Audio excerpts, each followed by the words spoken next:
The morning sun cast long golden rays through the towering glass windows of Harrington's Cafe, one of those upscale coffee establishments nestled in the heart of downtown Chicago, where a single cup of artisanal coffee cost more than some people's hourly wage. The interior was all polished marble, exposed brick and reclaimed wood, designed to make wealthy patrons feel sophisticated while they sipped their $17 lattes. Marcus Thompson sat quietly at a small table near the window, his weathered hands wrapped around a simple black coffee. At 52 years old, his face carried the map of a life that had seen more than most. Deep lines etched around his eyes spoke of years spent squinting into harsh desert suns, while a thin scar running along his jawline hinted at dangers most people only saw in movies. His graying hair was cropped short in a military style he'd never quite abandoned, and though his clothes were clean and pressed, they were clearly worn, a simple flannel shirt and faded jeans that had seen better days. What most people didn't know, what they couldn't possibly tell just by looking at this quiet man nursing his $4 coffee, was that Marcus Thompson had spent 23 years as a Navy SEAL. He had conducted operations in countries whose names were still classified. He had saved lives, taken lives, and watched brothers fall in the unforgiving theaters of war. He had medals locked away in a box in his small apartment, medals he never looked at because looking at them meant remembering, and remembering meant reliving. Marcus had been out of the service for 7 years now. The transition to civilian life had not been kind. The skills that made him invaluable in combat, the hypervigilance, the tactical thinking, the ability to remain calm under fire, these things didn't translate well to job interviews and office politics. He'd struggled with PTSD for years, though he'd never admitted using those words. He just called them bad nights, and there had been many bad nights, but Marcus was a survivor. That's what SEALs did. They adapted, they overcame, and they never, ever quit. So when he couldn't find work that suited his skills, he'd taken a job as a janitor at a local elementary school. It wasn't glamorous, but it was honest work. He found unexpected peace in mopping floors and fixing leaky faucets. The children's laughter reminded him of why he'd fought in the first place. And every morning before his shift, he allowed himself this small luxury, a cup of coffee at this fancy cafe, watching the city come alive through the window. The cafe was busy this Tuesday morning. Business professionals in tailored suits tapped impatiently at their phones while waiting for their complicated orders. Young creatives with laptops claimed the couches, treating the establishment as their personal office. A young barista named Elena worked the counter with impressive efficiency, her warm smile never wavering despite the demanding customers.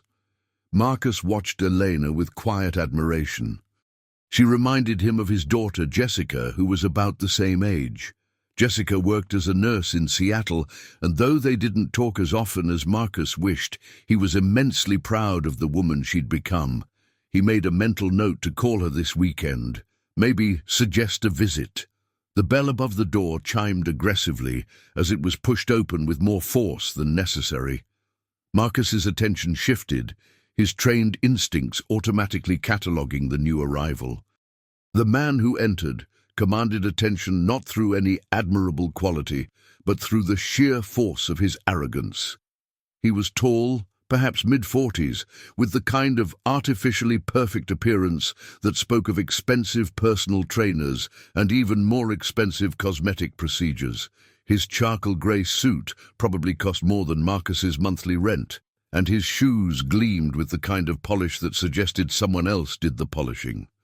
This was Victor Ashworth, and in Chicago's cutthroat real estate development scene, his name carried weight. He had built his fortune by buying properties in lower-income neighborhoods, displacing long-time residents, and erecting luxury condominiums that transformed communities into playgrounds for the wealthy. He was featured regularly in business magazines, always photographed with that same smug smile, always quoted saying something about vision and progress while conveniently ignoring the families left homeless in his wake. Victor strode to the counter, bypassing the 3 people already waiting in line. He didn't even acknowledge their existence.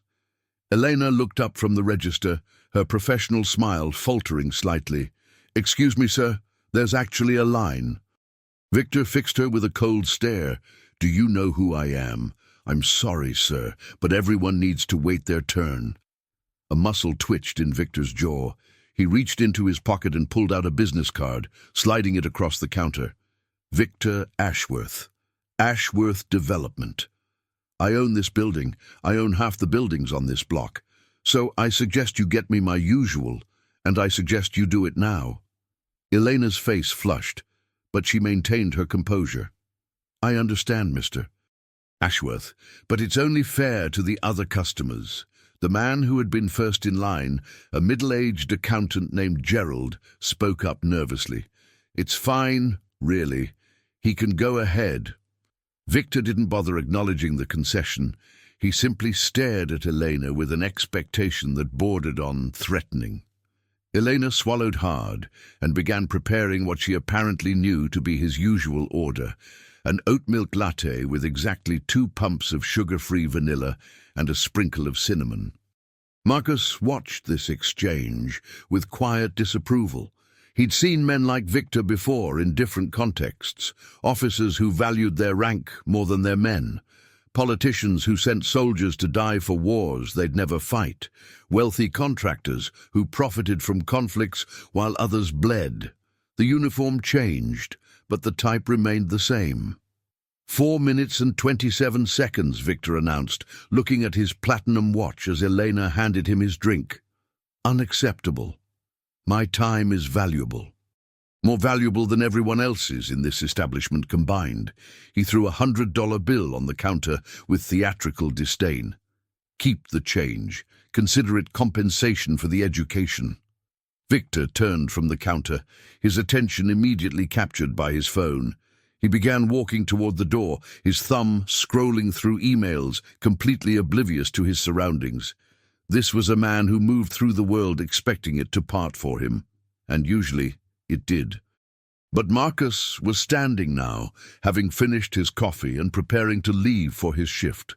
Their paths intersected in the narrow space between tables, and for the briefest moment, Marcus's elbow brushed against Victor's arm. It was nothing. The lightest of contacts. Any reasonable person would have ignored it entirely, perhaps offered a mutual apology and continued on their way. But Victor Ashworth was not a reasonable person. He was a man who had built an empire on never accepting the slightest challenge to his dominance, never allowing the smallest slight to go unpunished. Victor's coffee, which had been held at an angle due to his phone distraction, sloshed slightly. A few drops escaped the lid and landed on his pristine shirt cuff. Time seemed to slow. Marcus saw Victor's face transform, watched the entitlement curdle into rage. He had seen that expression before, on the faces of men about to do something violent, something they couldn't take back. "You!" Victor snarled, turning to face Marcus fully. "Do you have any idea what you've just done?"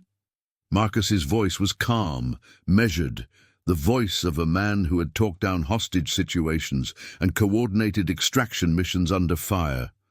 "Sorry about that. Let me help you clean that up." He reached toward his pocket, intending to offer a napkin, but Victor recoiled as if Marcus had drawn a weapon.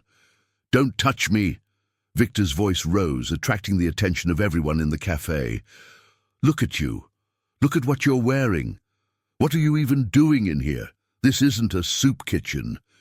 Marcus felt the familiar cold settle into his chest, the detachment that had kept him alive through countless dangerous situations. His heart rate, which might have spiked in another man, remained steady. "Just getting coffee," he said simply. "Same as you." Victor laughed, but there was no humor in it. "Same as me? You think we're the same? I create jobs. I build things. I contribute to society. What do you do? What could you possibly contribute?" The cafe had gone silent. Elena stood frozen behind the counter. The other patrons watched with the uncomfortable fascination of people witnessing a car accident, horrified but unable to look away. Marcus could have said many things. He could have mentioned the 23 years he'd spent defending this country, while Victor was presumably learning to golf at country clubs. He could have described the lives he'd saved, the sacrifices he'd made, the friends he'd buried. He could have pointed out that right now, while Victor was berating him for existing, there were men and women in uniform standing watch on distant borders so that entitled men like Victor could sleep safely in their silk sheets. But Marcus said none of these things, because he had learned, in ways that most people never would, that words rarely changed minds already closed. That dignity was not something that could be taken by insults, only surrendered. And Marcus Thompson had never surrendered anything in his life. "I'm a janitor," Marcus said quietly, "at Franklin Elementary School." Victor's expression twisted with contempt. "A janitor?" Of course. He looked Marcus up and down, taking in the worn clothes, the calloused hands, the humble bearing of a man who had nothing to prove. How fitting. What happened next would become the subject of debate for everyone who witnessed it. Some would say Victor's hand slipped. Others would insist it was entirely deliberate. The security camera footage, which would later surface online, seemed to support the latter interpretation. Victor took his latte, still nearly full, and threw it directly into Marcus's face. The hot liquid splashed across Marcus's features, soaking his shirt, dripping down his chin.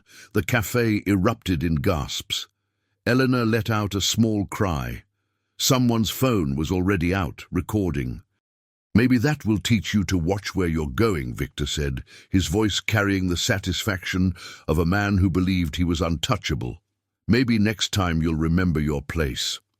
The moment stretched. Every eye in the cafe was on Marcus, waiting for his reaction. Victor clearly expected cowering, perhaps an apology.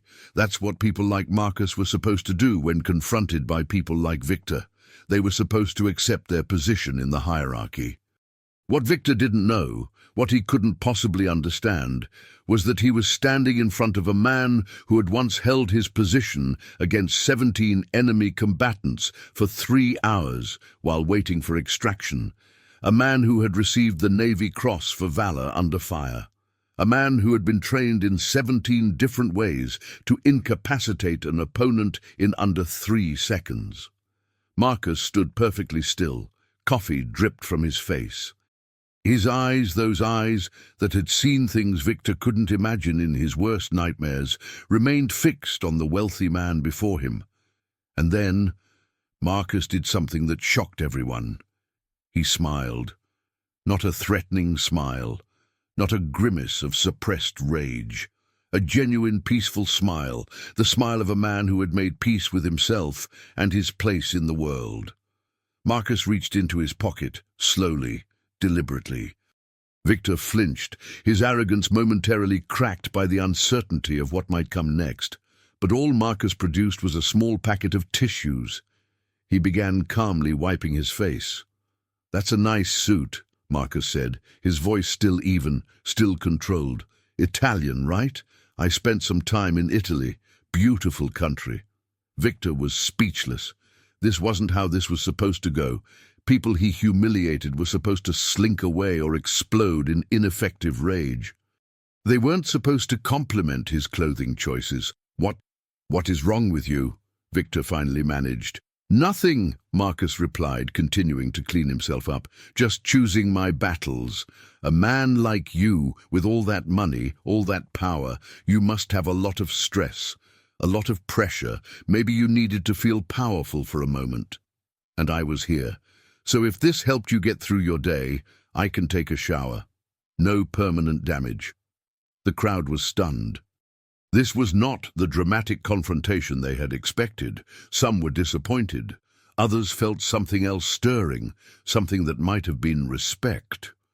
Victor's face contorted through several emotions, confusion, frustration, and finally settling on something that might have been the first glimmer of shame. But shame was quickly suppressed. replaced by the defensive anger of a man who refuses to acknowledge he's in the wrong. "You're insane," Victor muttered. He grabbed his phone and headed for the door, desperate to escape a situation he could no longer control. Absolutely insane. He pushed through the door and was gone, leaving behind a cafe full of witnesses and a man calmly wiping coffee from his flannel shirt. Elena was the first to move. She rushed around the counter with a towel and a glass of water, her eyes shining with unshed tears. "I'm so sorry," she said. "He's always horrible, but that was... I can't believe he did that." "I'm calling the police." Marcus shook his head gently. "No need. I've dealt with worse, much worse, but he can't just get away with that." An older woman, perhaps in her 70s, with silver hair and elegant pearls, rose from her table. She had watched the entire exchange with sharp, assessing eyes. "The young lady is right," she said, approaching Marcus. "That man assaulted you. I saw the whole thing, and I'd be happy to testify." "I appreciate that, ma'am," Marcus said, "but truly it's not worth the trouble. He'll have to live with himself. That's punishment enough." The woman studied him for a long moment. "You're military, aren't you? Something about the way you carry yourself." Marcus nodded. "Navy, 23 years. The woman's eyes widened slightly. "My late husband was Navy, served in Vietnam. I know that look. I know what it means." She extended her hand. "Margaret Chen." Marcus shook it. "Marcus Thompson. Mr. Thompson," Margaret said firmly. "What that man did was wrong, and while I admire your restraint, I don't believe he should face no consequences at all." She reached into her purse and produced a business card. "My grandson is a reporter for the Tribune. I think people should know what kind of man Victor Ashworth really is." Marcus looked at the card, then back at Margaret. "I'm not looking for attention." "Sometimes attention finds us whether we're looking or not," Margaret said. "And sometimes it can be used for good." Before Marcus could respond, his phone buzzed. A text from Dave, his supervisor at the school. "Where are you?" "Kids are asking for Mr. Marcus." Marcus smiled at the message. He was a favorite among the students, always taking time to fix their toys, listen to their stories, and teach them things like how to tie their shoes or fold paper airplanes. It was, in many ways, the most rewarding work he'd ever done. "I have to go," Marcus said, pocketing the card. "I have a job to get to." He headed for the door, pausing to leave a $20 bill on his table, far more than his coffee had cost. Elena watched him go with something like awe. "Wait," she called out. He stopped at the door. "You never got a fresh coffee. Let me make you one, on the house." Marcus shook his head with a gentle smile. "That's kind of you. But I should get going. Those floors won't mop themselves." He stepped out into the Chicago morning, the sun warm on his coffee-stained shirt, his heart inexplicably light despite everything that had just happened. He had learned long ago that peace was an inside job, that external circumstances only had the power you gave them. Victor Ashworth could throw coffee, could hurl insults, could flex his wealth and influence. But he couldn't touch the core of who Marcus Thompson was. That core had been forged in the crucible of the world's most demanding military training. It had been tempered by loss, by sacrifice, by the weight of decisions that meant life or death. It had been polished by years of therapy, of learning to live with ghosts, of rebuilding a life from the wreckage of war, and it was unshakable. Marcus walked the 12 blocks to Franklin Elementary, his pace unhurried, despite running late. The coffee was drying into his shirt, leaving brown stains that would need serious laundering. He didn't mind. He'd worn worse things in worse places. The school was a modest brick building in a working-class neighborhood, the kind of place where funding was always tight and teachers bought supplies from their own pockets. Marcus had grown to love it deeply. These children, many from struggling families, reminded him of the kids he'd encountered in villages around the world, resilient and hopeful and deserving of so much better than the circumstances they'd been born into. He entered through the side door, heading to the maintenance closet to grab his supplies. Dave was waiting for him, a heavy-set man in his 60s with kind eyes and a perpetual look of mild exasperation. "There you are," Dave said, then stopped short, taking in Marcus's appearance. "What in the world happened to you?" "Coffee mishap," Marcus said simply. "That's one heck of a mishap. You okay?" "Fine." "Really?" Dave studied him for a moment, then nodded. "Well, get yourself cleaned up. There's a spare uniform in the closet. Third grade has been asking about you.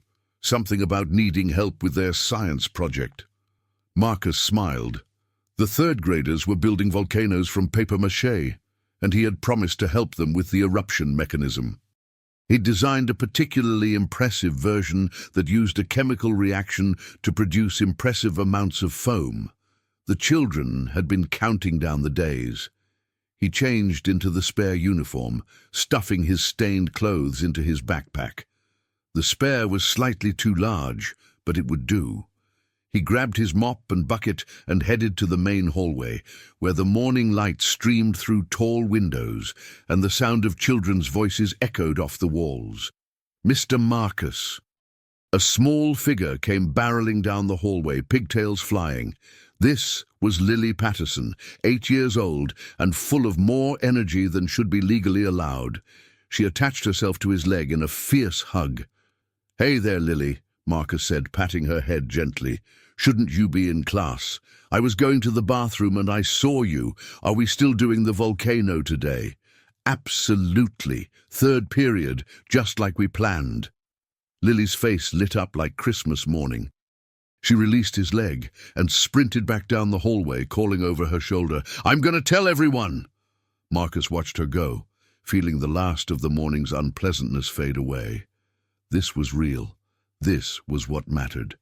Not the victors of the world with their suits and their entitlement and their petty cruelties, but this, children's laughter, the simple dignity of useful work, the knowledge that he was making some small positive difference in the world. He began mopping the hallway, falling into the meditative rhythm of the work. His mind drifted, as it often did, to his years in service. He remembered a village in Afghanistan, name classified, where they had helped build a school for girls. The Taliban had burned it down twice before, killing teachers and students alike, but the villagers had rebuilt each time. Marcus and his team had provided security during the reconstruction, and he could still see the faces of those girls, hungry for knowledge, brave beyond measure. He wondered sometimes if that school was still standing. He hoped it was. "Mr. Thompson." Marcus looked up. A woman was approaching, professional attire, visitor badge clipped to her lapel. She was perhaps in her 30s, with sharp features and intelligent eyes that seemed to be constantly assessing.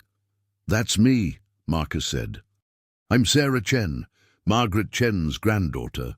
The woman extended her hand. "She called me about what happened this morning." Marcus sighed inwardly.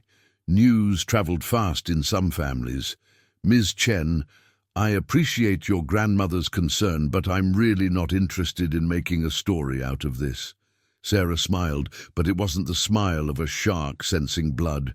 It was something warmer. "I understand, and I respect that. But can I show you something?" She pulled out her phone and navigated to a social media page. Someone from the cafe posted video of the incident. It's already been viewed over 100,000 times. Marcus looked at the screen.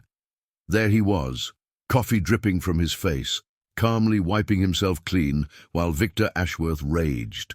The comments were scrolling by too fast to read, but he caught snippets. "Who is this guy? What a class act. That rich jerk should be arrested. People want to know who you are," Sarah said. "They want to know your story. I'm just a janitor. You're a decorated Navy SEAL who spent over 2 decades serving his country," Sarah countered gently. "I did some preliminary research on the way over here.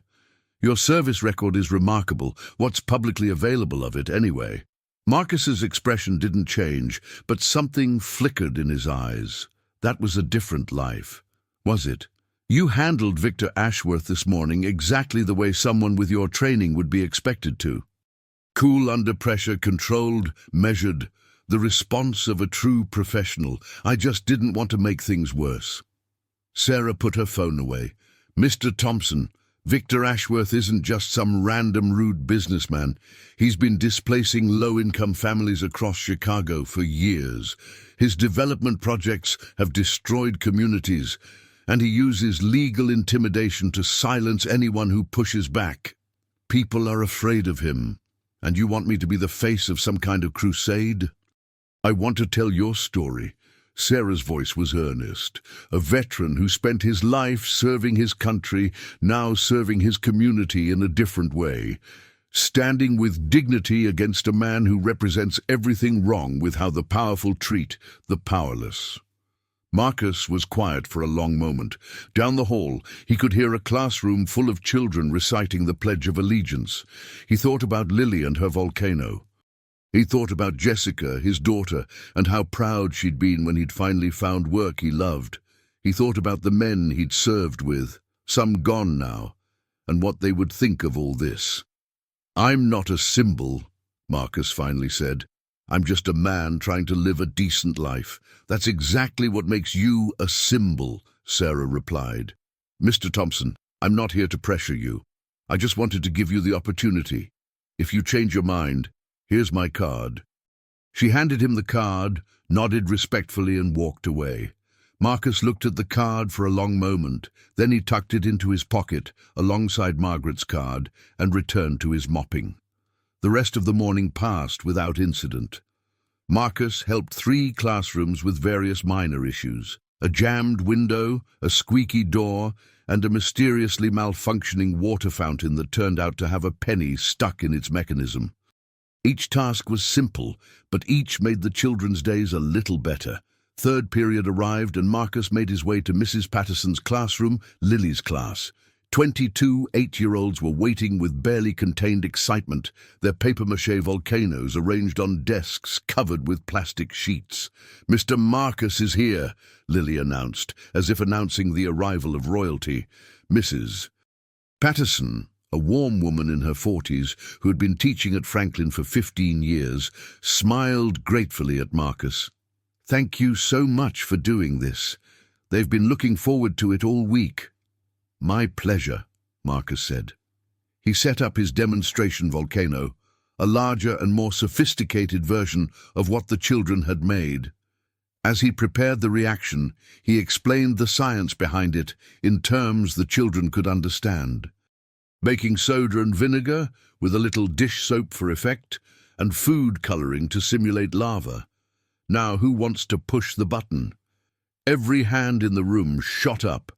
Marcus smiled and called on a shy boy in the back named Thomas, who rarely participated in class activities.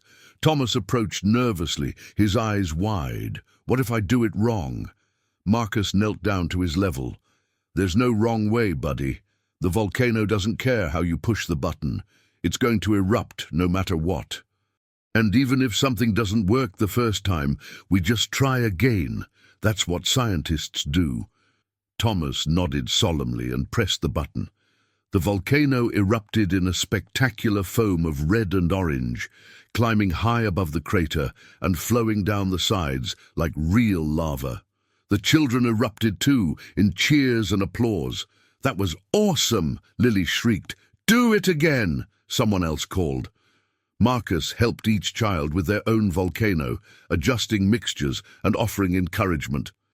By the end of the period, the classroom was a glorious mess of foam and laughter and scientific triumph.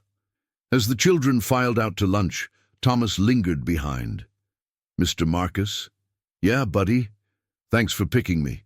Nobody ever picks me." Marcus felt his heart clench. He knelt down again, meeting Thomas's eyes. "Thomas, you want to know a secret?" The boy nodded. "When I was your age, nobody picked me either. I was the quiet kid in the back, just like you. But being quiet doesn't mean you're not important. It just means you're listening, watching, learning. And one day, all that listening and watching and learning is going to make you really good at something. You just have to be patient. Thomas's eyes widened. Really? Really? I was so quiet as a kid. They used to call me Shadow. Now look at me. I get to make volcanoes explode with cool kids like you. Life has a way of working out. Thomas smiled, a rare and beautiful thing. Thanks, Mr. Marcus. The boy hurried off to lunch, and Marcus began cleaning up the volcanic aftermath. Mrs. Patterson appeared beside him with a roll of paper towels. "You're really good with them," she said. "Have you ever thought about teaching?" Marcus shook his head. "I don't have the credentials." "Credentials?" Mrs. Patterson laughed softly. "You just taught my class more about scientific method and self-confidence in 45 minutes than some teachers manage in a year. Thomas hasn't participated in anything since his dad left. You got him to push that button." Marcus shrugged, uncomfortable with the praise. "He's a good kid. Just needs someone to believe in him. They all need that." Mrs. Patterson looked at him with something like wonder. "Where did you learn that? How to reach kids?" Marcus was quiet for a moment. "I spent a lot of years in places where kids had it rough," he finally said. "War zones, refugee camps. Places where children had seen things no child should ever see. You learn to connect with them because sometimes you're all they have in that moment." Mrs. Patterson nodded slowly. "Thank you, Marcus, for everything." The afternoon continued with its usual rhythm. Marcus fixed a broken desk, repainted over some graffiti in the boys' bathroom, and unclogged a drain in the teacher's lounge. Each task was small, but the cumulative effect was a school that functioned a little better, a community that held together a little tighter. He was leaving for the day when Principal Rodriguez caught him in the hallway. "Mr. Thompson, do you have a moment?" "Of course." Principal Rodriguez was a formidable woman in her 50s, the kind of administrator who commanded respect through competence rather than authority. She had turned Franklin Elementary from a failing school into a beacon of hope for the neighborhood, and she did it on a shoestring budget through sheer force of will. "Close the door," she said, once they were in her office. Marcus did, and sat in the offered chair. "I received an interesting call this afternoon," she said, steepling her fingers, "from a man named Victor Ashworth." Marcus's expression remained neutral, though his heart rate ticked up slightly. "I see. He demanded that I fire you." Principal Rodriguez's voice was calm. "He claims you assaulted him at a coffee shop this morning. That's not what happened." "I know. I've seen the video. The whole internet has seen the video." She leaned forward. "I also know who you are, Mr. Thompson. I've known since you applied. A decorated Navy SEAL with a service record that would make most people weep with gratitude, working as a janitor at an elementary school. I did wonder about that. I'm just trying to live a quiet life. I understand. But that life is about to get considerably less quiet." She turned her computer monitor to face him. The video now had over 1 million views. Comments praising Marcus's restraint and condemning Victor were multiplying by the minute. Hashtags like "Justice for the Veteran" and "Who is the Coffee Hero" were trending. "Mr. Ashworth is threatening legal action against the school if we continue to employ you," Principal Rodriguez continued. "He says our janitor, as he put it, has damaged his reputation and cost him business, has he? 3 deals have apparently fallen through since this morning. It seems not everyone wants to do business with a man who throws hot coffee in veterans' faces." Marcus processed this information silently. "Here's my problem," Principal Rodriguez said. "Victor Ashworth is a major donor to this district. His foundation has funded our after-school programs for the last 4 years. If he withdraws that funding, a lot of children are going to suffer." "I understand," Marcus said, rising from his chair. "I'll make this easy for you. I resign." "Sit down, Mr. Thompson." Marcus sat. "I wasn't finished," Principal Rodriguez said, a hint of steel in her voice. "My problem is that Victor Ashworth has a lot of money, and money has a way of making problems go away. But you know what Victor Ashworth doesn't have? the respect and love of an entire school community. The children adore you. The teachers depend on you, and I'll be damned if I'm going to let a bully in an expensive suit tell me who I can and cannot employ. Marcus was genuinely surprised. You'd stand up to him, risk the funding. Mr. Thompson, I've spent 30 years in education. I've learned that the lesson we teach by our actions is worth more than any curriculum. What would I be teaching these children if I fired a decorated veteran for being assaulted by a wealthy man? What would I be saying about power and justice and standing up for what's right? She leaned back in her chair. No, Victor Ashworth can take his money and his threats and put them wherever he likes. You're not going anywhere. Thank you, Marcus managed. Don't thank me. Just keep making those volcanoes explode. She smiled. Now go home. Get some rest. I have a feeling tomorrow's going to be interesting. She had no idea how right she was. Marcus walked home as the sun set over Chicago, painting the sky in shades of orange and pink that reminded him of the volcanic foam from earlier. His small apartment was in a modest building on the edge of the neighborhood, 5th floor walk-up. Nothing fancy, but it was his, and it was peaceful, and that was all he needed. He climbed the stairs slowly, his knees reminding him that he wasn't as young as he used to be. The hallway smelled of someone's cooking, something spicy and warm.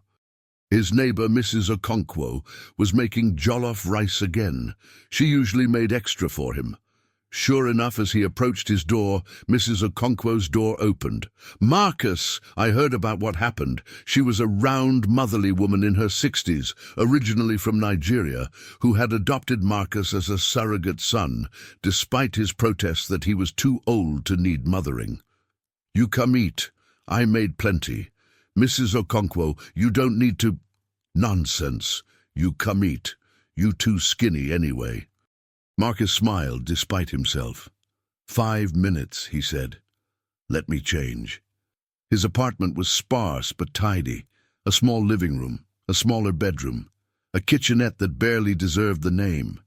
The walls were mostly bare, except for a single photograph by the window, Marcus in his dress blues, standing beside Jessica on her nursing school graduation day. Both of them were smiling. He showered, washing away the last traces of coffee, and changed into comfortable clothes. His phone had been buzzing all afternoon with unknown numbers, and he'd ignored them all. Now he checked his messages. 17 voicemails, 43 text messages, 207 email notifications. Word had spread. Journalists, producers, podcast hosts, all wanting his story. He deleted them all without listening or reading. One message caught his eye, though. It was from a number he recognized, the contact saved as Captain Rodriguez, no relation to the principal. His former commanding officer, Marcus, saw the video. "Proud of you. That's the way a SEAL handles himself. Semper Fi isn't just for Marines." Marcus smiled and typed a quick response. "Thanks, Captain. Just trying to stay out of trouble." The reply came almost instantly. "You never could manage that. Call me when you get a chance. Something I want to discuss." Marcus pocketed his phone and headed next door for dinner. Mrs. Okonkwo's apartment was the opposite of his, warm and cluttered and full of life.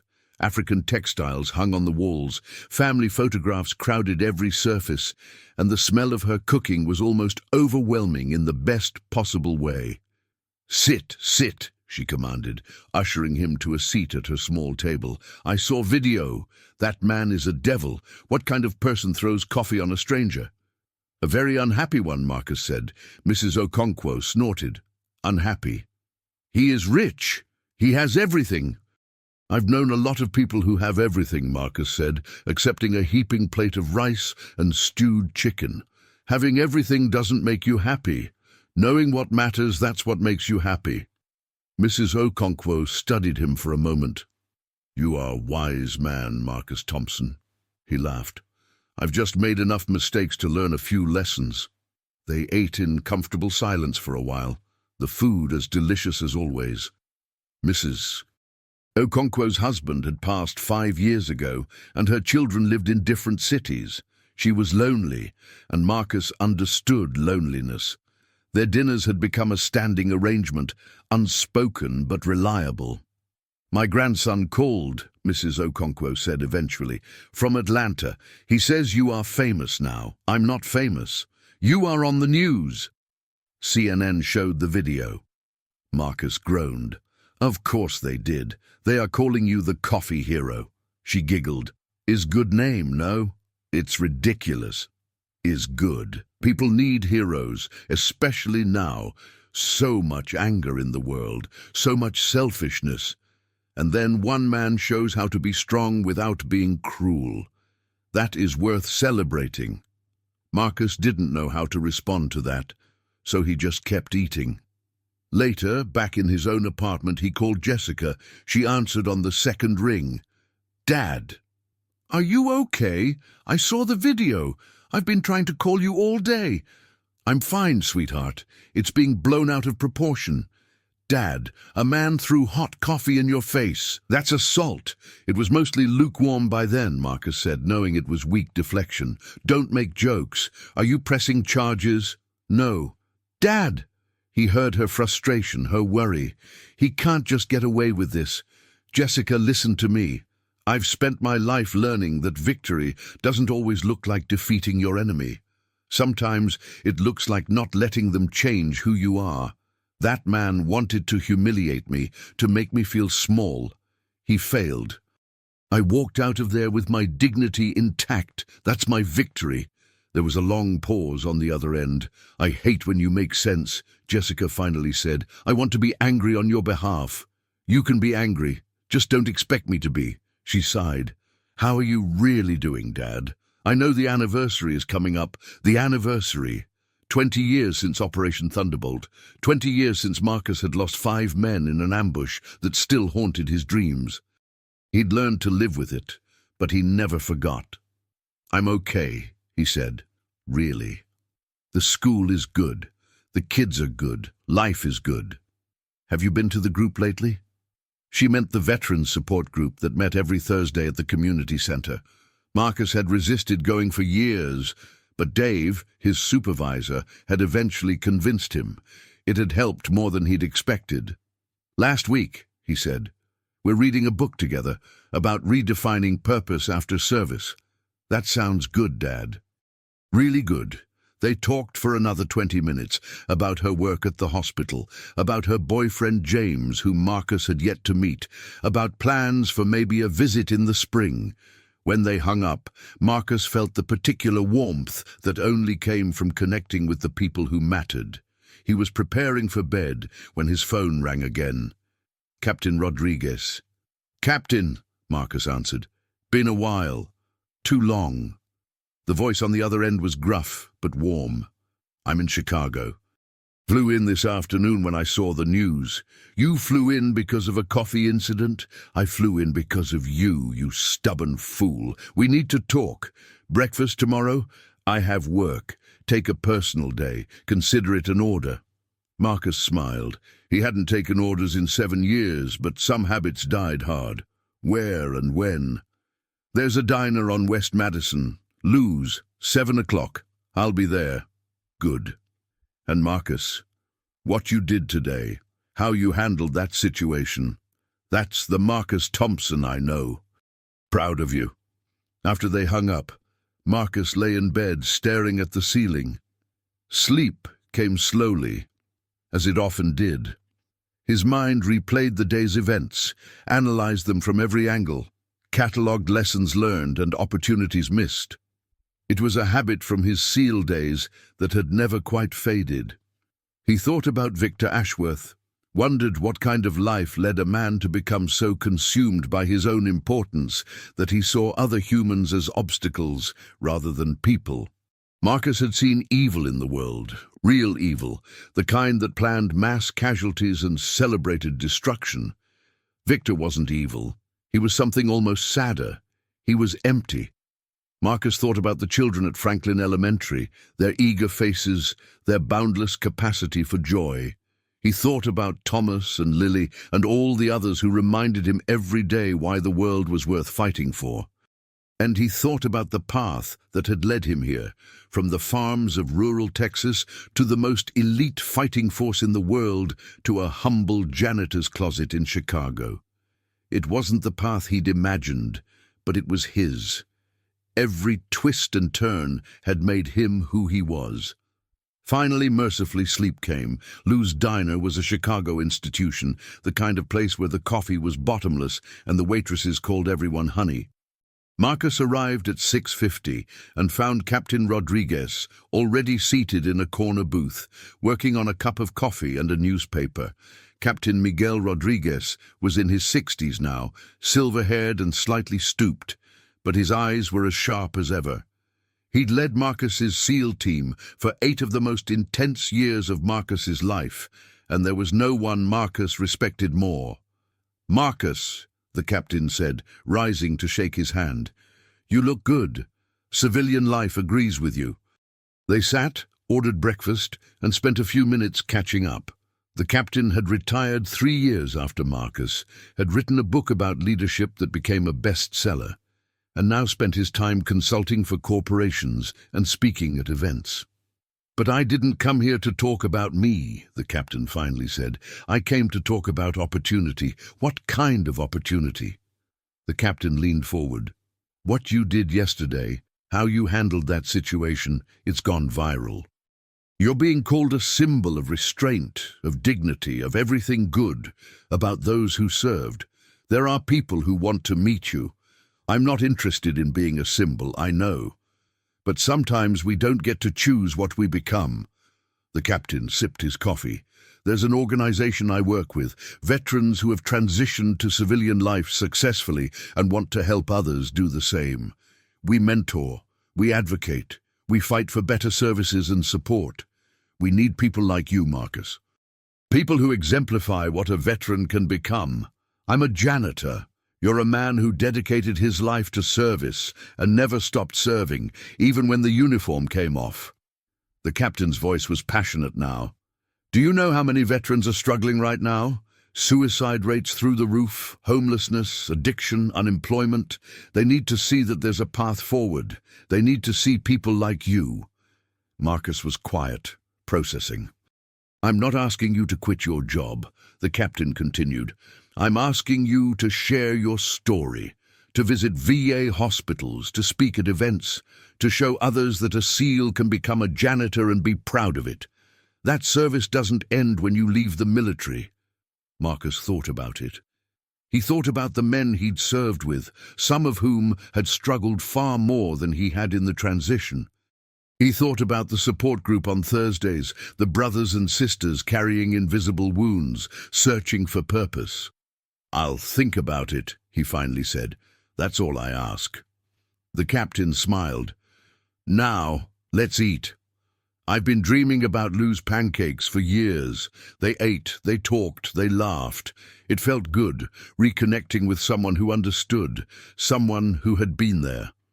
Marcus arrived at school late, having called ahead to explain. Dave covered for him without complaint, and by mid-morning, Marcus was back in his rhythm, fixing and cleaning and helping where needed. But the day was not destined to be ordinary. At lunch, Principal Rodriguez found him in the gymnasium, where he was repairing a broken bleacher. "Mr. Thompson, we have a visitor." Marcus followed her to the main office, where a man in an expensive suit was waiting. For a moment, Marcus's heart clenched, thinking it was Victor Ashworth come to confront him. But this man was different, younger, softer around the edges, with eyes that held nervousness rather than contempt. "Mr. Thompson," the man said, extending his hand. "I'm Derek Ashworth, Victor's son." Marcus shook the hand carefully. "What can I do for you?" Derek looked uncomfortable, glancing at Principal Rodriguez. "Would you like some privacy?" she asked. "Please." She left, closing the door behind her. Derek sat down heavily in one of the visitor chairs. "I saw what happened," Derek said. "In the video, I saw what my father did." Marcus remained standing, saying nothing. It wasn't the first time, Derek continued, his voice barely above a whisper. He's done things like that my whole life. Not to strangers usually, but to waiters, to assistants, to anyone he sees as beneath him. And I never said anything. I pretended it wasn't happening. Why are you telling me this? Derek looked up, and Marcus saw something he hadn't expected. Shame. Genuine, aching shame. Because you didn't fight back. You could have. I saw those comments, people talking about your military service. You could have destroyed him, but you just let it go.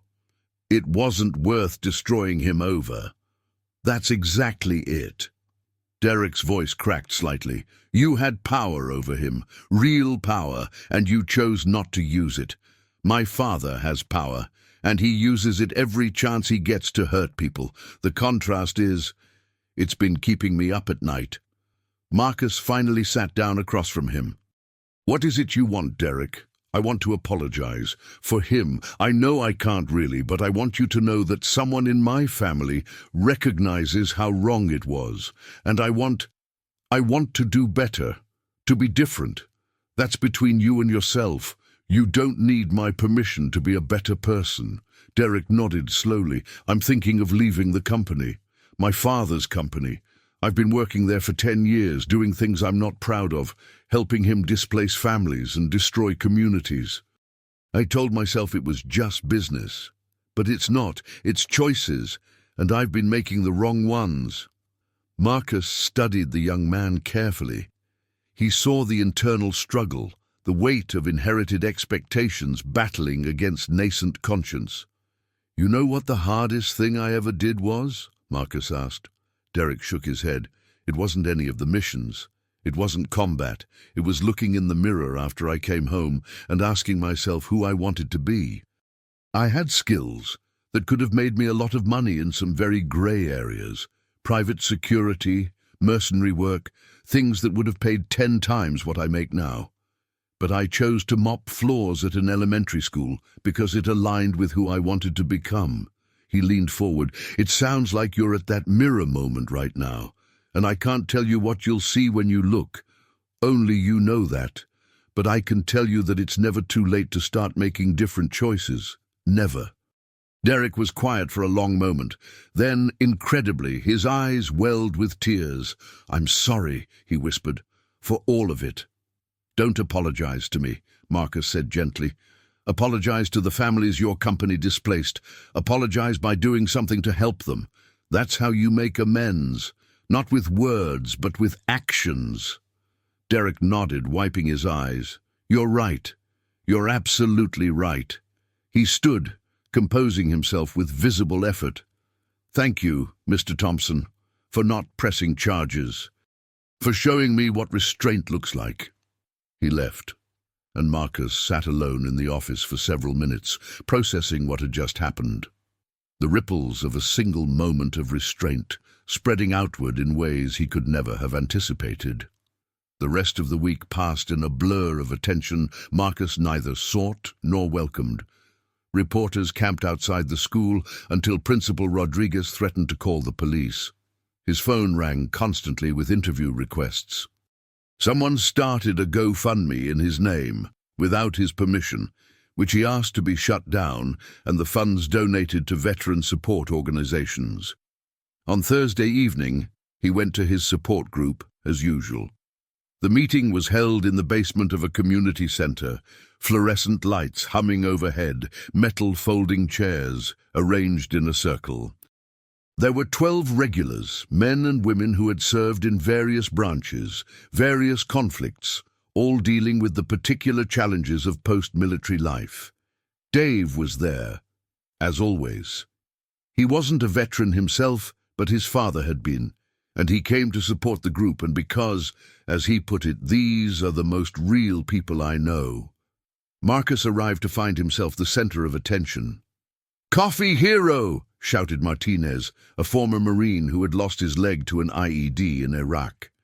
The man, the myth, the viral sensation. Marcus groaned. "Please don't. Are you kidding? That video is the best thing to happen to vets in years," said Thompson. "No relation. a former Army Ranger who now worked as a counselor.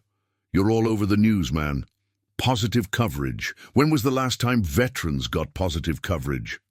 They settled into their seats, and the meeting began with its usual rituals: check-ins, sharing, support. Marcus listened more than he spoke, as was his habit. When it was his turn, he simply said, "It's been a strange week. I'm not sure how I feel about the attention, but I'm grateful for this group and for the perspective you all give me." There were nods around the circle. They understood. They always understood.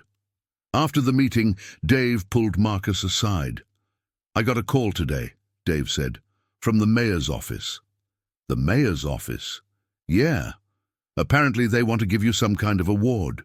Key to the city or something." Marcus laughed out loud.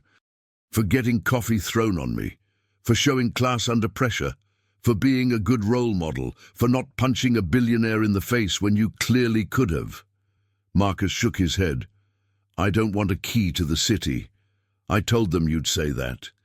They said they'd be in touch anyway." Dave clapped him on the shoulder. "You're kind of stuck being a hero, buddy. Might as well embrace it." The following Monday, something happened that shifted the entire narrative. Victor Ashworth held a press conference. Marcus found out about it from Mrs. Okonkwo, who pounded on his door at 8 in the morning, her tablet clutched in her hands. "You must see this," she demanded, pushing past him into his apartment. She pulled up the video. Victor stood at a podium, looking distinctly uncomfortable. His usual arrogance seemed diminished, though not entirely absent. "I'm here today to address the incident that occurred last week at Harrington's Cafe," Victor began. His voice was stiff, rehearsed. "It has been brought to my attention that my actions were inappropriate." Marcus watched with growing disbelief as Victor continued. "I have learned that the man I encountered is a decorated Navy SEAL who served our country with distinction for over 2 decades. I was not aware of this at the time, though I acknowledge that his service record should not be the determining factor in whether he deserved respect. Everyone deserves respect." He paused, seeming to struggle with the next words. "I've spoken with my family, my colleagues, and my lawyers." He glanced off camera, presumably at said lawyers. "And I have come to understand that my behavior reflects poorly, not just on me, but on my company and the community we serve. Therefore, I am announcing a donation of $5 million to veterans organizations in the Chicago area, effective immediately." Mrs. Okonkwo clapped her hands. You see? Justice." But Marcus was focused on Victor's face. He saw something there that the cameras probably missed, the calculation. This wasn't genuine remorse. This was damage control. Victor Ashworth wasn't sorry. He was sorry he'd been caught on video. Additionally, Victor continued, "I am personally reaching out to Mr. Marcus Thompson to apologize directly and to offer him a position at Ashworth Development commensurate with his skills and experience.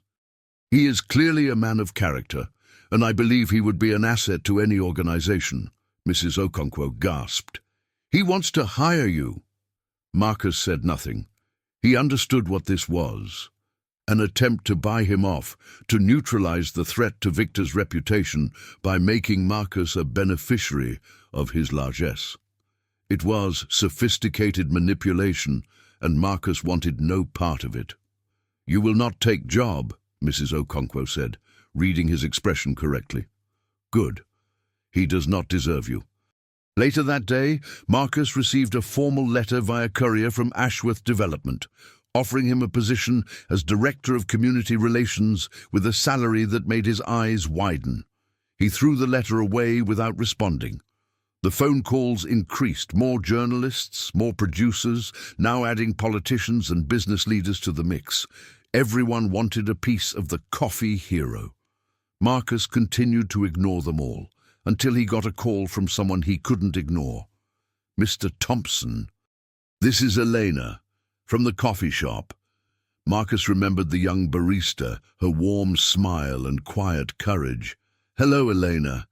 I'm sorry to bother you." Her voice was trembling. I didn't know who else to call.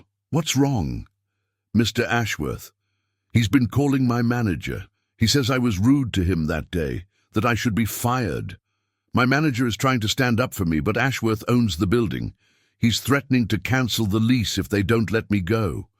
Marcus felt a cold anger settle into his chest. When was this? He called yesterday, and then again this morning. My manager says he's never seen anything like it.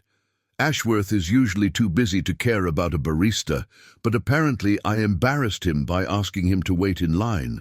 So Victor's apology had been for show. Behind the scenes, he was still the same petty tyrant, targeting an innocent young woman for daring to treat him like everyone else.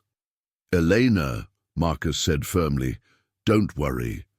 I'm going to handle this. How? He's so powerful. Just trust me. Give me your manager's number. She did, and Marcus hung up with a new sense of purpose kindling in his chest. He had been content to let the coffee incident fade away, to absorb the insult and move on. But this was different. Victor wasn't just targeting him now. He was going after someone who couldn't defend herself, someone whose only crime was doing her job fairly and honestly. That Marcus could not accept. He called Captain Rodriguez. Captain, I need to talk to those people you mentioned, the ones who want to meet me. There was a brief pause, then a warm laugh. I was wondering how long it would take. What changed? I realize sometimes staying out of the fight just means others get hurt in your place. The captain's voice turned serious. What do you need? I need to tell my story. And I need to make sure a young woman doesn't lose her job because a billionaire couldn't handle being asked to wait in line. Done. I'll set up a call with Sarah Chen. She's been waiting for this.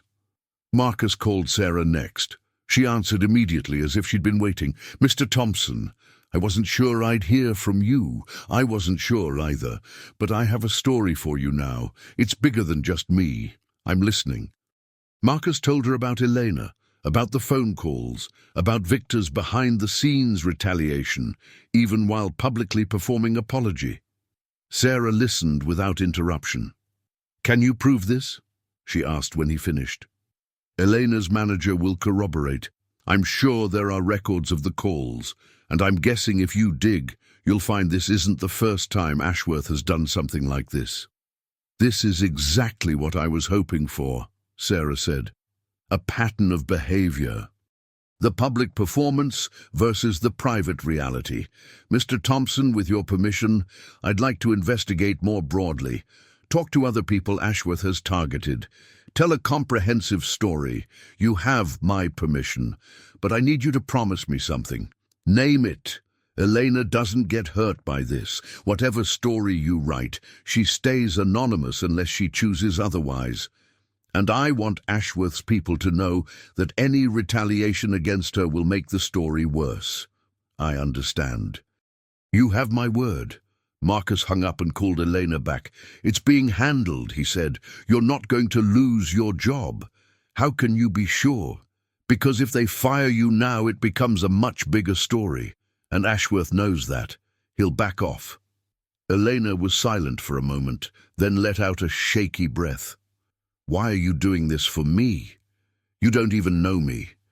You were kind to me that day, Marcus said. You tried to stand up to him when no one else did. That deserves to be protected. Thank you, Mr. Thompson. Thank you so much. Call me Marcus. Over the next 2 weeks, Sarah Chen worked her story. She interviewed former Ashworth employees, former tenants displaced by his developments, former business partners who had been burned by his ruthlessness. She obtained documents showing a pattern of intimidation and retaliation spanning decades. And she interviewed Marcus at length in his modest apartment. He told her about his service, about his transition to civilian life, about finding purpose at Franklin Elementary. He told her about the children, about Mrs. Okonkwo, about his support group. He painted a picture of a life that was humble but meaningful, a stark contrast to Victor's wealth and emptiness. The story ran as a series of articles in the Tribune, picked up by national outlets within hours. Victor Ashworth's carefully managed reputation crumbled as story after story emerged, people emboldened by the growing chorus to share their own experiences. The City Council launched an investigation into Ashworth Development's business practices. 3 pending development projects were put on hold pending review. Several major investors quietly distanced themselves from the company, and Victor Ashworth, for the first time in his gilded life, faced real consequences for his behavior. Marcus followed the news from a distance, neither celebrating Victor's downfall nor feeling sorry for him. He simply continued his life, mopping floors, fixing things, making volcanoes erupt for delighted children. But there was one more twist to come. It was a Friday afternoon, 3 weeks after the coffee incident. Marcus was leaving school when he saw a familiar figure waiting by the entrance, Derek Ashworth. The young man looked different than he had weeks ago. There was something lighter in his bearing, something that might have been hope. "Mr. Thompson," Derek said, "I was hoping I could speak with you." "Of course." They walked together to a nearby park, finding a bench overlooking a small pond where ducks paddled peacefully. "I left the company," Derek said. 2 weeks ago. I turned over documents to the investigators. Everything I knew about my father's dealings." He paused. "He's not speaking to me now. I'm not sure if he ever will again." "That must be difficult." "It is, but it's also freeing." Derek turned to look at Marcus. "I'm starting my own thing, a non-profit actually, housing advocacy for low-income families. I've been learning about all the people my father displaced, and I want to try to make amends." Marcus nodded slowly. "That sounds like a worthy cause." "Would you consider being on my advisory board?" Derek asked. "I know it's a lot to ask, given everything, but I could use someone with your moral clarity. Someone who can help me stay honest." Marcus considered the request. A month ago, he would have refused without hesitation, but something had shifted in him. The coffee hero narrative, however uncomfortable, had opened doors that could be used to help others. "I'll think about it," he said finally. "That's all I ask." They sat in comfortable silence for a while, watching the ducks. "Can I ask you something?" Derek said eventually. "Go ahead. How did you learn to be so calm? When my father was yelling at you, throwing coffee on you, you never even flinched. How?" Marcus was quiet for a long moment. "There was a mission," he finally said, "years ago. I can't tell you where or when, but we were pinned down, outnumbered, outgunned. I watched friends die, and in the middle of all that chaos, I realized something. Fear doesn't help. Anger doesn't help. The only thing that helps is clarity. Knowing who you are, what you stand for, and everything else is noise. And my father was just noise. In that moment, yes." Marcus turned to look at Derek. "But here's the thing about noise. It can be ignored, or it can be addressed. I chose to ignore it that day because engaging wouldn't have helped anything. But now, with your father facing consequences, with you making different choices, maybe that moment of noise led to something meaningful after all." Derek nodded slowly. "I hope so. I really hope so." They parted ways as the sun began to set. 2 very different men, connected by a strange chain of events, both trying to find their way toward something better. Summer arrived in Chicago, bringing with it long days and warm nights. Marcus continued his routine at Franklin Elementary, even though school was out. There was always maintenance to be done, always preparations for the fall. The attention from the coffee hero incident gradually faded, as attention always does. New stories emerged, new scandals, new heroes and villains. The world moved on, but the ripples of that moment continued to spread. Captain Rodriguez's Veterans Organization invited Marcus to speak at their annual conference. He reluctantly agreed and found himself addressing a crowd of 300 fellow veterans, telling his story of service and transition and finding purpose in unexpected places. The response was overwhelming.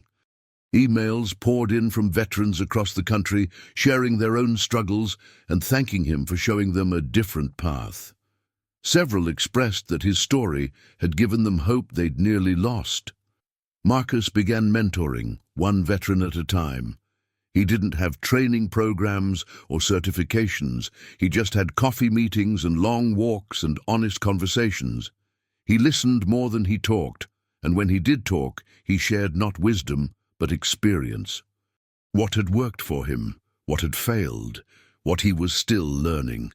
The support group on Thursdays grew from 12 to 20 to sometimes 30 people. Word spread that there was a good group, a real group, where veterans could be honest about their struggles without judgment or platitude. Marcus also joined Derek's advisory board, attending monthly meetings where they strategized about housing advocacy and community organizing. He didn't contribute much in terms of policy expertise, but his presence grounded the discussions, reminded everyone why they were doing this work. Elena didn't lose her job. In fact, when Ashworth's intimidation became public knowledge, the cafe's owner promoted her to assistant manager, impressed by her integrity. She sent Marcus a thank you card that he kept in his wallet. One September evening, as the leaves began to turn and the air carried the first hint of autumn crispness, Marcus sat on his fire escape, watching the sun set over the city. His phone buzzed, a text from Jessica. "Dad, I have news," James proposed. I said yes. "Can you come visit next month? I want you to meet him properly." Marcus smiled, tears unexpectedly pricking his eyes. He typed back, "I'll be there. Congratulations, sweetheart. I'm so proud of you." He looked back at the sunset, the sky painted in shades of orange and pink and purple. The same sun that had risen on so many battlefields, on so many difficult mornings, on the day a stranger threw coffee in his face and set off a chain of events that was still unfolding. He thought about Victor Ashworth, whose company was now under investigation, whose son had turned whistleblower, whose carefully constructed empire was crumbling. He didn't feel triumph or satisfaction. He felt something closer to pity.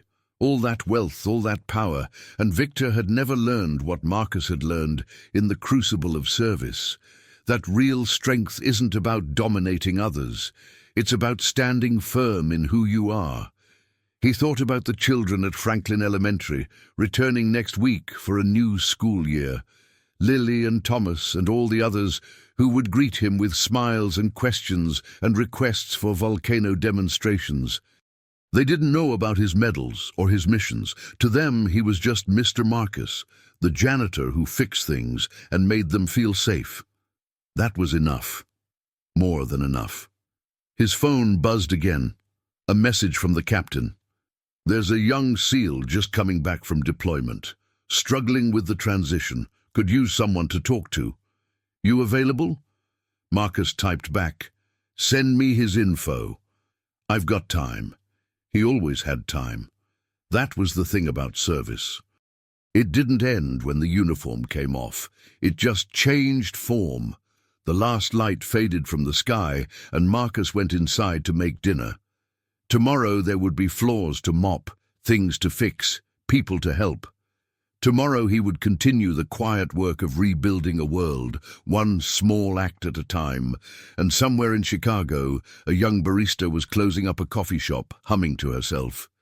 Somewhere else, a wealthy young man was learning that redemption was possible, that the sins of fathers didn't have to define sons. Somewhere, a veteran was reading about the coffee hero and thinking that maybe, just maybe, there was a path forward after all. The ripples spread, the story continued, and Marcus Thompson, former Navy SEAL, current janitor, reluctant hero, went to bed knowing that he had done something today that mattered. That was enough to sleep on. It had to be. Morning came again, as it always did. Marcus woke at 5:30, as he had every day for the past 40 years.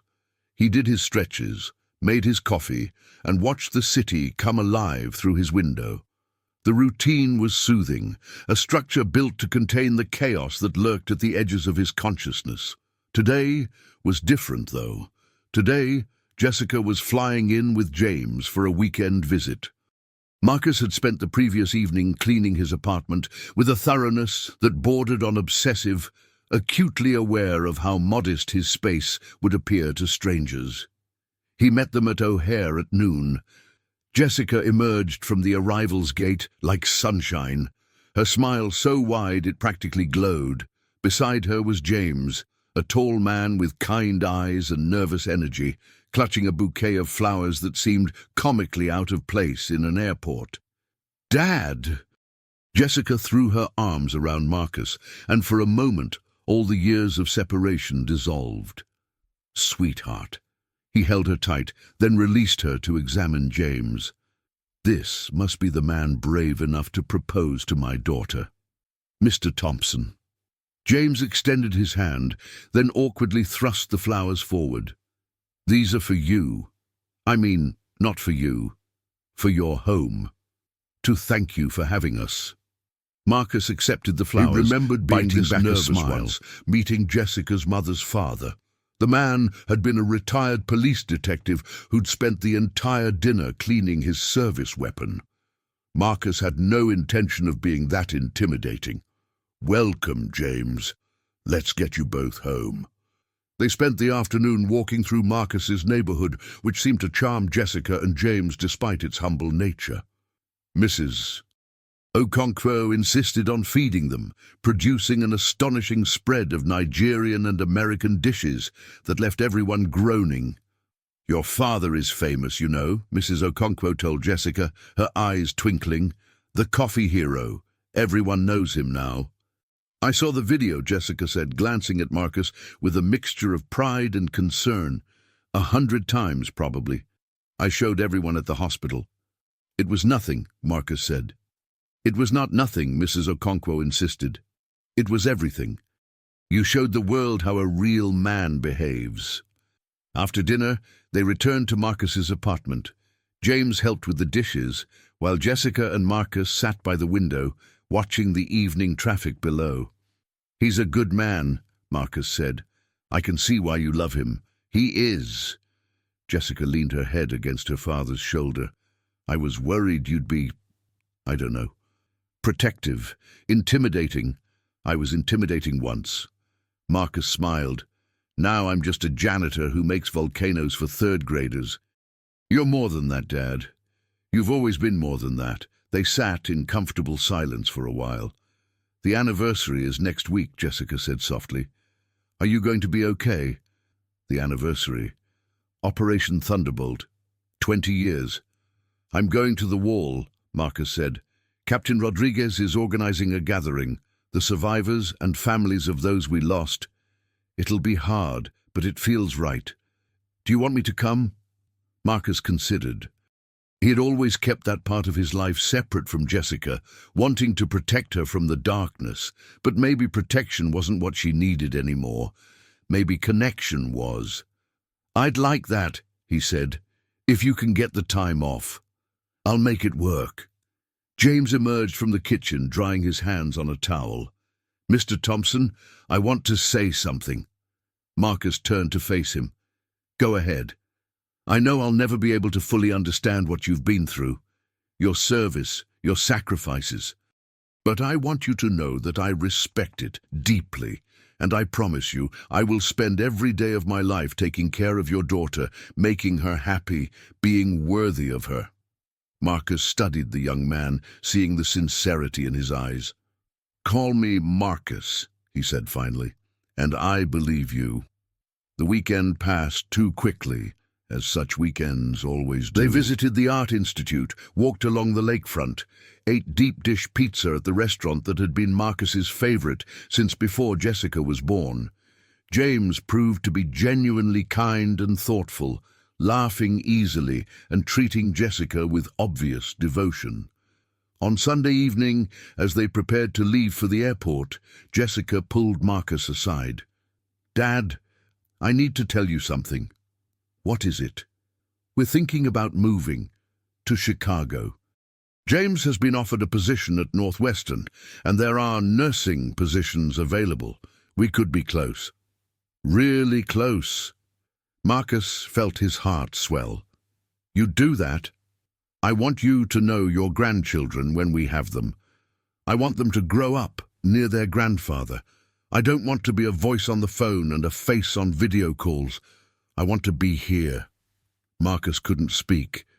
He just pulled her into a hug, holding her as he had when she was a child, when he could protect her from everything simply by being there. "We'll talk more," Jessica said. "Make plans. But I wanted you to know that we're serious." "Thank you," Marcus finally managed. "Thank you." The week of the anniversary arrived with unseasonable cold, a bitter wind sweeping in from the lake, as if the weather itself was acknowledging the somber occasion. Marcus took the day off from work, his first absence in over a year. He dressed carefully in his only suit, the same one he'd worn to funerals for years. He pinned his Navy Cross to his lapel, something he almost never did. But today was different.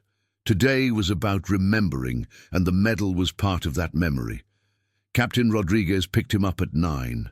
The drive to the Veterans Memorial was quiet, both men lost in their own thoughts. "You ready for this?" the captain asked as they parked. "No," Marcus said honestly, "but I'm here anyway."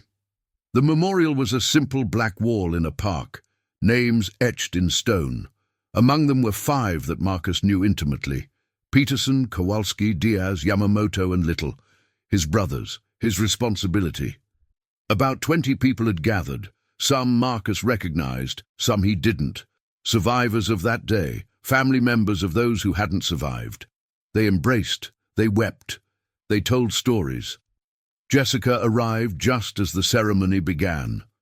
She stood beside Marcus, her hand in his, as the chaplain spoke about sacrifice and duty and the bonds that transcend death. Marcus stepped forward when it was his turn to speak. He had prepared notes but left them in his pocket. Some things couldn't be read from a page. 20 years ago I led 6 men into an operation that should have been routine. It wasn't. We were ambushed, outnumbered, outgunned. 5 of those men didn't come home. He paused, gathering himself. For years, I carried survivor's guilt, they call it. Why them and not me?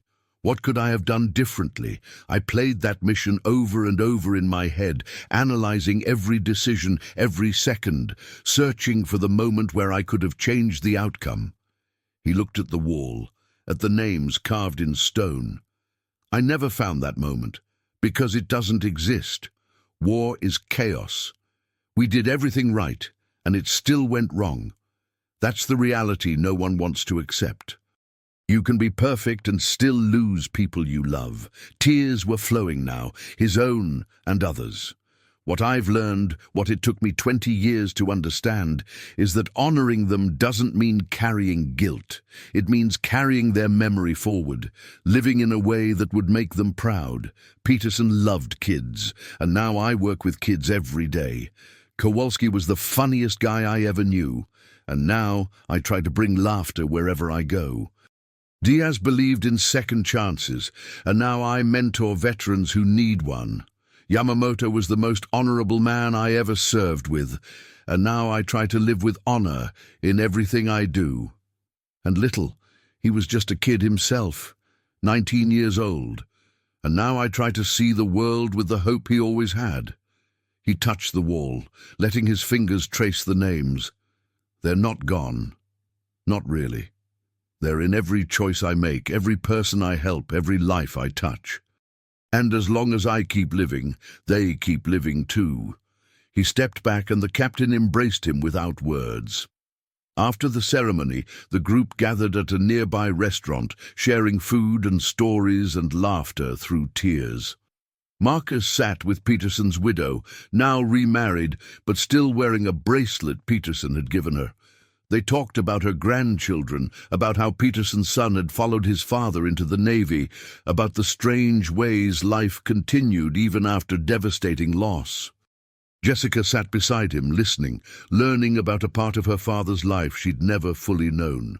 When they finally left, she was quiet for a long time. "I understand now," she said as they drove back, "why you struggled, why those nights were so hard. But Dad, you did what you just said. You carried them forward, you honored them. I try. You do more than try. You succeed." Marcus dropped Jessica at the airport, hugging her goodbye with a fierce intensity. "I'll see you soon," she said. "James and I are coming back in January. We're going to start looking at apartments. I can't wait. I love you, Dad. I love you too, sweetheart." He watched her walk into the terminal, then sat in his car for a long while, letting the emotions of the day wash over him. Winter came hard that year, burying Chicago under feet of snow. Marcus became skilled at snow removal, adding it to his list of duties at Franklin Elementary. The children loved the snow days, and even the teachers seemed grateful for the occasional break. On a particularly cold February morning, Marcus arrived at school to find a news van parked outside. His heart sank. The coffee hero story had faded months ago. What could they want now? He slipped in through the side entrance, hoping to avoid attention. But Dave was waiting for him. "There's someone here to see you," Dave said. "He's been waiting since before dawn." "Who?" "Says his name is Victor Ashworth." Marcus froze. "What does he want?" "Wouldn't say. Just that he needs to speak with you." Marcus found Victor in the principal's conference room, looking nothing like the man who had thrown coffee in his face months ago. He had lost weight. His suit hung loosely, and there were dark circles under his eyes. Most striking was the absence of his trademark arrogance. He looked defeated.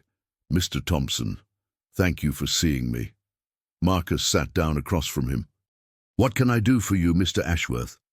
Victor was silent for a long moment, staring at his hands. "My company is gone," he finally said. "The investigations, the lawsuits, the investors pulling out, it's over. I declared bankruptcy last week. I'm sorry to hear that." Victor looked up, something flickering in his eyes. "Are you? After everything I did?" "I don't wish bankruptcy on anyone," Marcus said carefully, "but I won't pretend you didn't create your own problems." Victor nodded slowly. "I did. I know I did. I've spent my whole life treating people as obstacles to be overcome, resources to be exploited. I never saw them as people." He paused. "My wife left me. My son won't speak to me.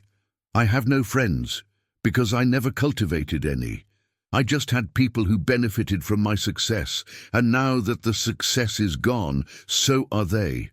Why are you telling me this?" Victor's voice cracked. "Because you're the only person who ever looked at me with something other than fear or greed or contempt. Even when I was at my worst, throwing coffee on you, insulting you, you looked at me with, I don't know, something else." "Pity," Marcus said softly. "I felt pity for you." Victor flinched, but didn't argue. "Maybe that's what I need right now. Pity. Because I don't know how to fix this. I don't know how to become a different person." "You asked me once what was wrong with me," Marcus said. "I didn't answer then, but I'll answer now. Nothing is wrong with me. Something was broken once, but I fixed it. With help, with time, with hard work. You can do the same. How?" Victor's voice was desperate. "How do I even start?" "You start by admitting you have a problem. You did that. Then you find people who can help. Therapists, support groups, mentors. Then you do the work. Every day, even when it's hard. Especially when it's hard. And you don't expect it to be fast. Real change takes years." Victor was quiet, absorbing this. "I know a group," Marcus continued, "veterans and civilians working together on mental health issues. They don't care how much money you have or don't have. They just care that you're trying. I can give you the information. Why would you help me? After everything?" Marcus considered the question. Because helping you is who I am. It's not about you, not really. It's about who I choose to be. And I choose to be someone who offers help when it's asked for. He wrote down the information for the support group and handed it to Victor. I can't promise they'll welcome you with open arms. You've hurt a lot of people. But if you're sincere, if you're willing to do the work, there's a chance. Victor took the paper with trembling hands. Thank you, he whispered. Don't thank me yet. The hard part hasn't even begun. Victor left, and Marcus sat alone in the conference room for a long time. He had just done one of the hardest things he'd ever done, showing compassion to someone who had deliberately tried to humiliate him. But it felt right. It felt like who he wanted to be. That evening, he called the captain. You're not going to believe who showed up at my school today, he said. Spring arrived, and with it, new growth. Jessica and James moved to Chicago in April, finding an apartment just 3 blocks from Marcus. The proximity was like a gift, allowing for casual dinners and spontaneous visits and the kind of everyday connection that had been missing for so long. James started his position at Northwestern and was immediately well liked by colleagues and students. Jessica found work at a local hospital where her skills and compassion made her an instant asset. In May, Jessica told Marcus that she was pregnant. Grandchildren. The word kept echoing in his mind. He was going to be a grandfather. At Franklin Elementary, the school year wound down. The children were restless with anticipation of summer, but Marcus found ways to channel their energy. He organized an end-of-year field day with games and activities, earning himself the title of Best Janitor Ever from several enthusiastic third graders. Thomas, the shy boy from the volcano demonstration, sought Marcus out on the last day. I wanted to say thank you, Thomas said, his voice still quiet but steadier than it had been months ago. For what you said about being the quiet kid, I've been thinking about it a lot. Yeah, I joined the school newspaper. I write stories. The teacher says I'm good at it. Marcus smiled. That's fantastic, Thomas. Keep writing. The world needs more storytellers. Will you be here next year? I'll be here, Marcus promised. I'm not going anywhere. Summer stretched out, long and golden. Marcus split his time between maintenance work, veterans mentoring, and spending as much time as possible with Jessica and James. They took walks along the lakefront, visited museums, talked for hours about nothing and everything. Mrs. Okonkwo insisted on throwing a baby shower, despite it being months too early. She invited the entire building, plus half the neighborhood, and produced a feast that could have fed an army. In August, Marcus received an unexpected visitor. Derek Ashworth arrived with news. My father is in rehab, Derek said. Voluntarily. He's been there for 3 months now. How's he doing? It's hard to say. The therapists say he's making progress, but progress means different things. He's had to confront a lot of things about himself, about his childhood, about why he became who he became. It's not pretty. Real change never is. Derek nodded.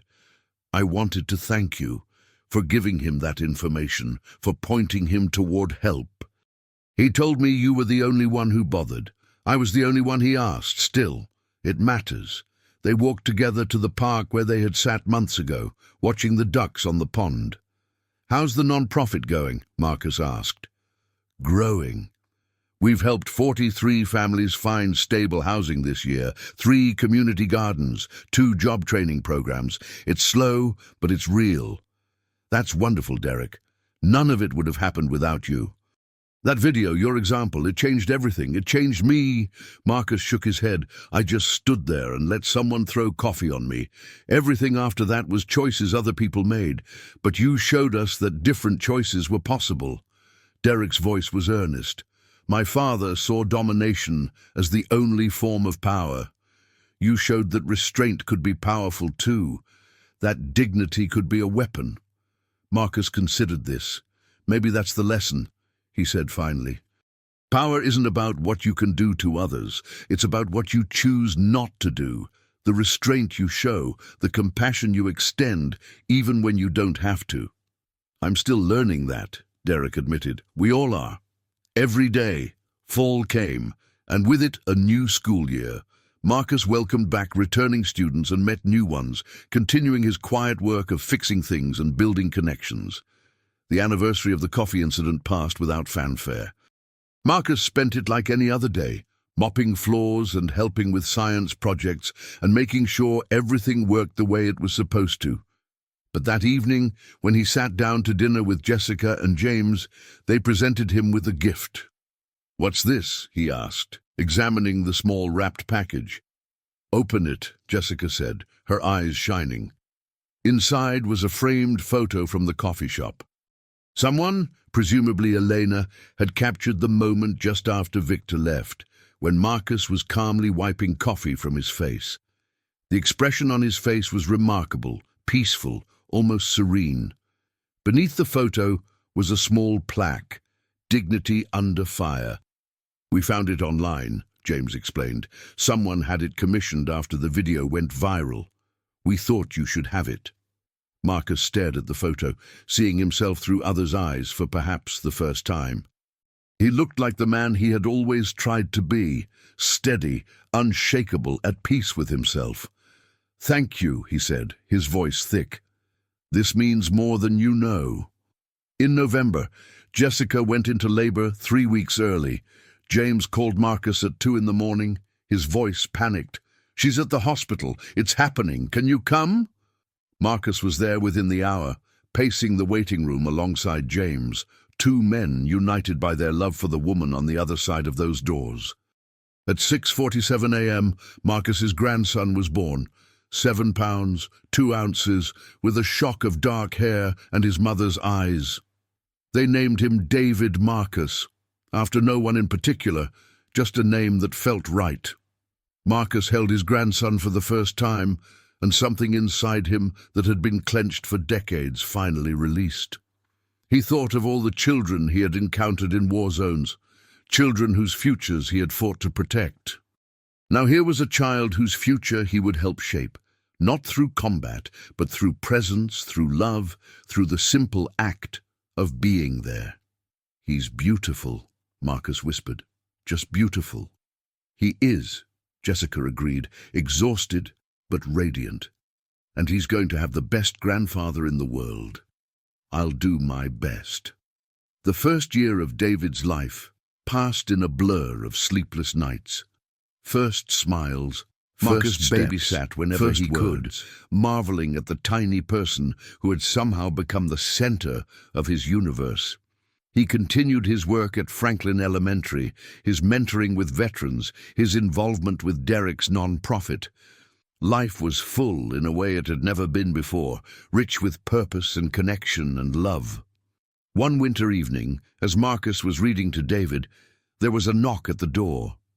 It was Victor Ashworth, but not the Victor that Marcus remembered. This man was transformed, thinner and more humble, with clear eyes and a steady bearing. "May I come in?" Victor asked. Marcus hesitated, then nodded. David was falling asleep anyway, and Jessica and James were in the next room. They sat at the kitchen table, the same table where Marcus had eaten 10,000 meals, nursed countless coffees, contemplated 100 decisions. "I completed the program," Victor said. 18 months of intensive therapy, support groups, making amends. "It's the hardest thing I've ever done. Congratulations." Victor shook his head. "I don't deserve congratulations. I deserve consequences, and I've had them, losing my company, my family, my reputation, but I've also had something else. Redemption, or at least the beginning of it. That's all any of us can hope for." Victor reached into his jacket and produced an envelope. "I want to give you something. I don't want your money. It's not money." Victor's voice was quiet. "It's a letter. I've written one to everyone I've wronged over the years. Hundreds of letters. This is yours." Marcus took the envelope but didn't open it. "I'll read it later." Victor nodded. "There's something else. I've started a foundation. All the money I have left, The money I couldn't be forced to give up, it's going into a trust for veterans services, housing advocacy, childhood education. I wanted you to know. Why? Because you changed my life. Victor's voice cracked. That day at the cafe, I was trying to destroy you. Instead, you destroyed me, the part of me that needed to be destroyed, the arrogance, the cruelty, the belief that money made me better than everyone else. You showed me what real strength looks like, and now I'm trying to be strong too, really strong. Marcus was quiet for a long moment. Then he extended his hand. I forgive you, Victor. The words hit Victor like a physical force. He took Marcus's hand, gripping it with both of his own. Thank you, Victor whispered. Thank you. After Victor left, Marcus sat alone at the kitchen table for a long time. He thought about the winding path that had led from that moment in the cafe to this one. The video, the story, the ripples spreading outward, touching lives, changing destinies. He opened the letter and read it. It was 3 pages, handwritten, raw and honest and painful.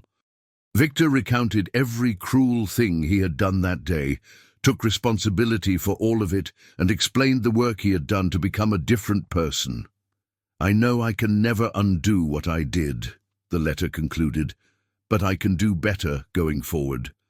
I can be the person I should have been all along. I owe that to you. I owe it to everyone I hurt. And I owe it to myself. Marcus folded the letter and put it in his wallet, alongside Elena's thank you card. Some stories don't have neat endings. Some wounds don't fully heal. Some enemies don't become friends, but sometimes, rarely, miraculously, people change. They do the hard work. They confront their demons. They make amends. And sometimes, the man who threw coffee in your face ends up being one of the people you helped save. Spring came again, as it always does. David took his first steps in the park, where Marcus and Derek had sat and talked. Jessica and James began looking at houses, wanting more space for their growing family. The school year wound towards summer, and the children at Franklin Elementary grew another year older, another year wiser. Marcus turned 53 on a warm April morning. Jessica threw him a party at his apartment, inviting everyone, Mrs. Okonkwo, Captain Rodriguez, Dave, Elena, Derek, even Principal Rodriguez. The small space was packed with people who loved him, who had been touched by his quiet presence in their lives. Speech, someone called out, and others took up the chant until Marcus had no choice but to stand. I'm not good at speeches, he began, which got a laugh from Captain Rodriguez, who had heard him address crowds of hundreds. But I want to say something anyway. He looked around at the faces, young and old, all waiting. A year and a half ago, a man threw coffee in my face in a cafe. I could have responded with anger. I could have used my training to hurt him. I could have pressed charges, made a scene, demanded justice. Instead, I wiped off the coffee and went to work. He paused. I'm not telling you this to sound noble. I'm telling you because it was a choice. Everything is a choice. How we respond to pain, to insult, to challenge. We can choose rage or restraint, revenge or forgiveness, isolation or connection. And those choices, repeated day after day, become who we are. He looked at Jessica, at David sleeping in James's arms. I chose a long time ago who I wanted to be. A man of service, a man of honor, a man who helps where he can and stands firm when he must. That choice has brought me here, to this room, surrounded by people I love and who love me. And that's worth more than any amount of money, any amount of power, any amount of revenge. He raised his glass. To choices. May we always make the ones that lead us home. Glasses clinked. Voices cheered, and the party continued late into the night. When everyone had gone and Marcus was alone with his thoughts, he stepped onto the fire escape one last time. The city spread before him, lights twinkling like earthbound stars. Somewhere out there, Victor Ashworth was probably in a meeting, planning how to give away his fortune to causes that would help rather than harm. Derek was working on his next project, turning the wreckage of his father's empire into something meaningful. Elena was closing up the coffee shop, humming to herself as she wiped down the counters. And tomorrow, Marcus would wake at 5:30, do his stretches, make his coffee, and go to work. He would mop floors, fix things, help children learn and grow. He would call Jessica and ask about David. He would have dinner with Mrs. Okonkwo and attend his support group on Thursday. A quiet life, a good life, a life built on choices made with intention and maintained with discipline.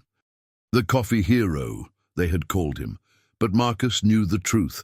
He wasn't a hero. He was just a man who had learned through fire and pain and loss what really mattered. And he was going to spend every remaining day of his life living in accordance with that knowledge. The end is just another beginning. The story continues. It always continues. In every choice we make, every person we help, every moment of restraint and compassion, the story continues. All we have to do is keep choosing right. The cold Chicago wind swept across the fire escape, carrying with it the sounds of the city, traffic and sirens and distant laughter. Marcus breathed it in, feeling alive, feeling grateful, feeling at peace. Tomorrow would bring its own challenges. Tonight, there was only this, the knowledge that he had done his best, the hope that his best had been enough, and the love of people who saw him for who he truly was. Marcus Thompson, Navy SEAL, janitor, father, grandfather, mentor, friend. Marcus Thompson, the man who chose dignity over destruction. Marcus Thompson, who proved that the greatest victory is the one you win over yourself. He smiled, stepped inside, and closed the door on another chapter. The next one was already beginning.